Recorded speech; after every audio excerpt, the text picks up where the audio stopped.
C'est par une prière d'ensemble que le mouvement Le Réseau du Corps de Christ pour le développement du Gabon et de l'Afrique a ouvert les hostilités de son premier anniversaire le samedi dernier à l'église Le Centre d'évangélisation Maranatha situé à Bikele. Le centre a été choisi pour abriter le premier anniversaire des 9 nuits de veille de prière que nous avons tenues du 1er juillet du 7 juillet pour moi, au 1er septembre, tout simplement parce que nous faisons partie de l'église choisie par Dieu.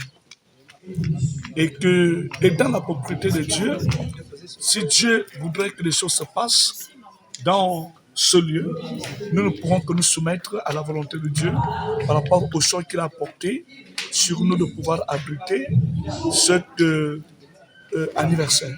Plusieurs activités se sont effectuées en un an. Le dit mouvement est un réseau de gagneurs d'âme, quelle que soit la classe sociale. Nous avons eu des 9 grandes nuits de prière au niveau de l'OMI. On a prié pour la nation, pour son église. Au-delà des 9 nuits, nous avons organisé un grand événement au niveau du jardin botanique, célébration Akiba.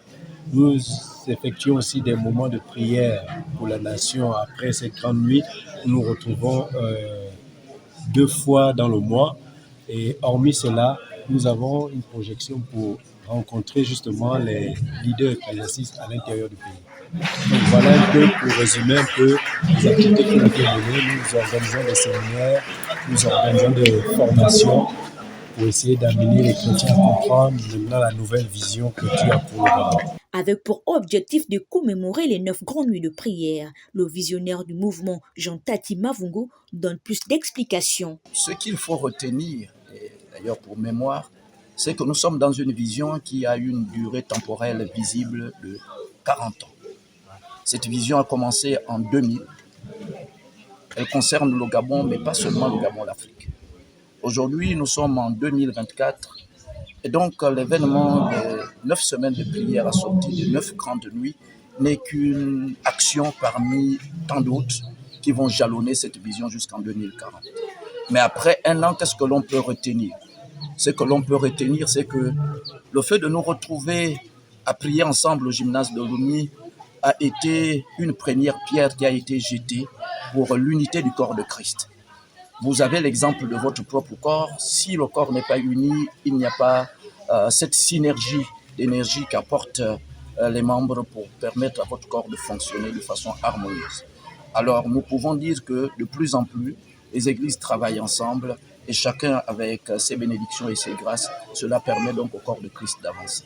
Le réseau du corps de Christ pour le développement du Gabon et de l'Afrique a une ambition de redynamiser les communautés et l'attractivité qui donnera du respect aux assemblées. Il tient à assurer la mobilisation pour continuer l'œuvre à laquelle ils ont été appelés, dans le respect de leurs compétences respectives et de renouveler les nombreux défis dont ils feront face. En 2025, 12 mois de déclaration en faveur du Gabon, de son Église et de l'Afrique sera leur activité prioritaire.